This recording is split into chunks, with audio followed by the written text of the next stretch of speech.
Teen romantic comedies, one of the greatest genre of movies you can watch with your girl and she'll know everything about it and you'll pretty much know nothing.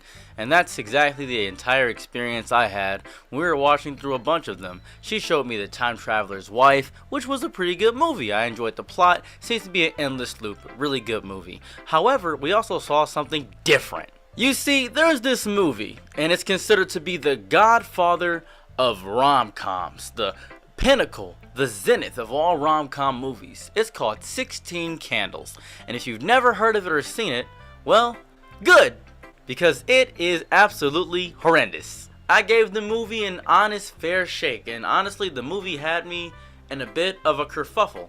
It really had me looking like this. What did I just watch? Needless to say, I was a little bit shooken by the entire movie, but I gotta have my evidence, I gotta have my things dotted and pointed out. I can't just tell you something and you guys just actively believe me, right? So I've come with evidence, I've come with proof, and we'll be going through the entire movie today. Bless the copyright gods, hopefully they don't strike me down. So let's go through one of the pinnacle godfather movies of all rom-coms, from the same person who made Ferris Bueller's Day Off, from the same person who made Pretty in Pink. Let's look at 16 Candles and why it is regarded as one of the greatest movies of all time. Just down the hall. Pick on someone your own size. Not until tomorrow. Come on, I got a mouthful of toothpaste. I happen to have a serious problem. Everybody's busy in this movie. They don't even care about Molly Ringwald. Don't you know if that's Molly Ringwald, one of the greatest actors of all time? How could they not care about Molly Ringwald? You don't have anything else to say to me today? What would you like me to say, Sam? Come on now, honey, you're gonna miss the bus. Have a good day. So the main starter premise of what's going on here is they don't care about her birthday. They seem to have forgotten about her birthday. Now I was thinking, well, maybe they're joking. Maybe she forgot her own birthday, something of that variety. Maybe there's going to be some magic put into this or something of that variety. Nope, they legitimately forgot about her birthday. I'm not really sure what's going on there. It's really because her older sister is having a wedding to some sleazy weird guy who we'll talk about later. We're not going to talk about that now. Right now, we're just going to focus on the main premise. Christmas is coming, my friends. Christmas. We're gonna focus on the main point of the movie, which is them forgetting about her birthday. This movie takes place over the span of what I can only imagine is 2 days. Alright, so this guy right here is the main love interest, and I want you guys to listen to what he says right here. Jake, she's a child. So? Now, he actively has a girlfriend. Let's point that out. He has a girlfriend. However, he's bored with her. He wants a girl that he barely knows. Barely knows, a 16-year-old girl, a younger girl. Is that not creepy? Is that not weird? Was that regular? I understand the difference between 18 and 16 isn't that crazy much of a difference, but his phrasing is psychotic. The way he said that was nuts. He said, she's a child, so what's up? I'll go to jail. I'm EDP. I don't care about that. I'm Bill Cosby. I don't care. I'm R. Kelly. I don't care. Remember, guys, this is regarded as one of the greatest movies of all time. Also, another chaotically crazy scene. Her grandparents are staying with her. She does this after school. Her grandparents are staying with her. And this scene shouldn't be as crazy as it is, but it is insane and psychotic. She's gotten her boobies. Oh, I'd better go get my magnifying glass. Oh, and they are so perky. Can't believe my grandmother actually felt me up. Her grandmother just felt her up? What was that about? I don't know. And then immediately after this scene, comes insert stereotypical 80s racism. What's happening, hot stuff? Long Duck Dong. That name is funny. I'm not gonna lie to you. That made me laugh when I first heard it. But that may be the only slightly funny thing about this entire movie. That name in itself. But here goes the thing. Long Dong. Those two names, those are synonymous. Dong, that is a Chinese phonetic name. Chinese phonetics are shi shoi kun shai shi ki shoi sho. It sounds more, to give a phrase that doesn't really sound correct, punchy. Chinese phonetics are punchy. Japanese phonetics, however, are sukete okamashine okotae. That sounds, more Japanese. That was nonsense and gibberish I just spoke, but that's how the phonetics work. You're not gonna believe this. The actor, Watanabe is a Japanese name. They're already pointing out that the person that they're actively having is from... I don't suppose it makes any difference to you, but there's a very weird Chinese guy up in Mike's room. Yes, he's Chinese. So why are they having a Japanese man play a Chinese person? Because Americans wouldn't be able to tell the difference. That's why. Is it messed up?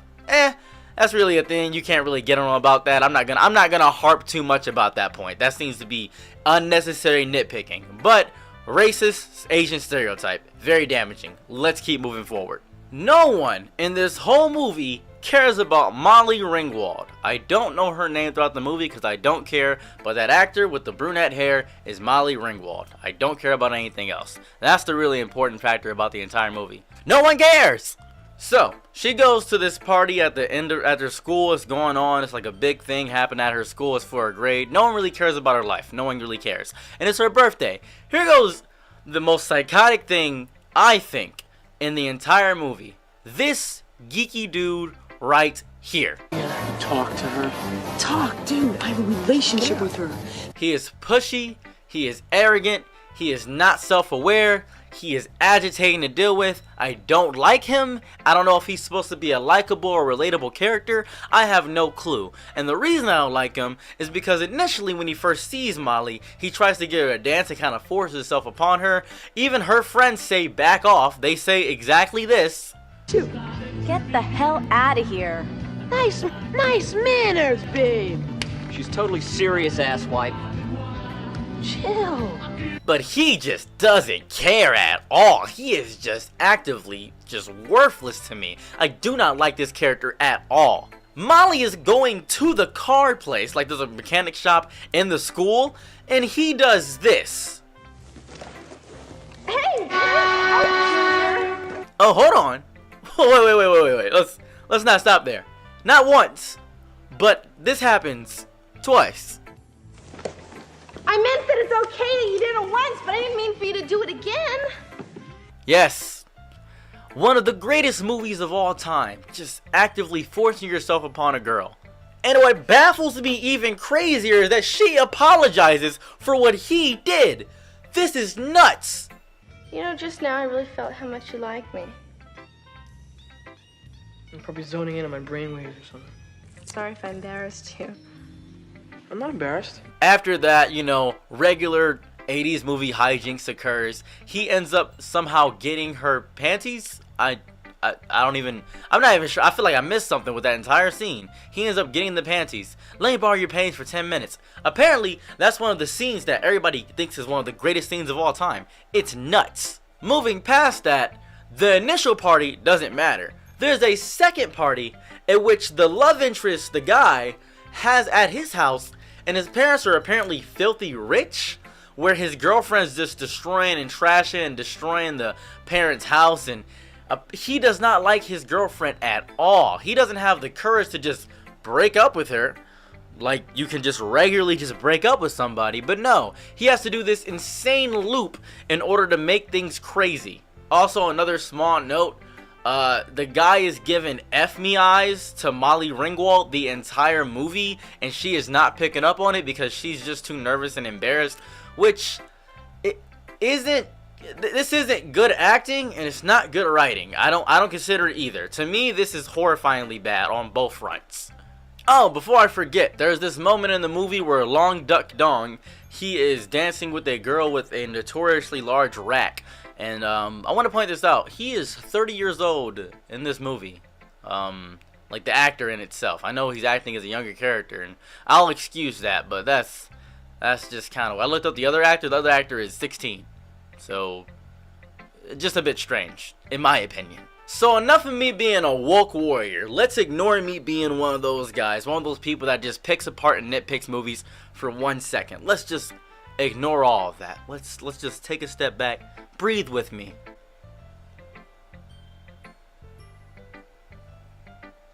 Just breathe with me for a moment. The geeky guy, the extremely pushy dude, the really messed up, weird, pushy, geeky dude. Make a deal with you. Let me keep these. I'll let you take Carolyn home. But you gotta make sure she gets home. You can't leave her in some parking lot somewhere. Okay? Jake, I'm only a freshman. So she's so blitz she won't know the difference. He's talking to the love interest of Molly Ringwald, and the love interest of Molly Ringwald, the guy that wants a mature woman, actively says, "My girl is drunk. Use her as you wish." That scene was unneeded, I think. I'm not really sure why people like this movie so much. It condones assaults for no reason, and I can understand taking the car. It's the dad's car. That's kind of funny. I'll give you that. You know, I can look at comedy objectively sometimes. I can take a step back. I can see why this would be funny to somebody. But the assault scene, I'm not really understanding why that happened. Even beyond that initial thing, after that, the geeky dude then says we gotta take pictures of her while she's unconscious. Wait, hurry it up. I'm breaking like 30 major laws here. Come on. No, Ted. Nobody's gonna believe you. That, my friends, is what the pictures are for. There's a bunch of other stuff that happens in between all of this, but let's ignore all of that for one moment. There's a scene I really want to talk about. It's when, after the geeky nerdy dude drives around the guy's girlfriend the entire night through, we get this skip, this big skip, and then this happens. Did we, Yeah. I'm pretty sure. Excuse me, but, do you know if, did I enjoy it? Nuts, of course I enjoyed it. I mean, what I meant was, did you?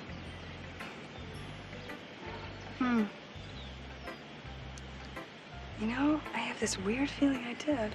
So they did sleep with each other. That's what I'm gathering here. It was not consensual at all. No consent. Not even real at all. And then she just accepts it like it was natural, which is strange. Jake. He could have just broken up with her. He just lets it happen. He's just is like, oh, I see you kissing the guy. He didn't react crazy. But then after all that, after not talking to her throughout the entire movie, no words said between these two parties, not a single word, then this completely forced weird scene happened.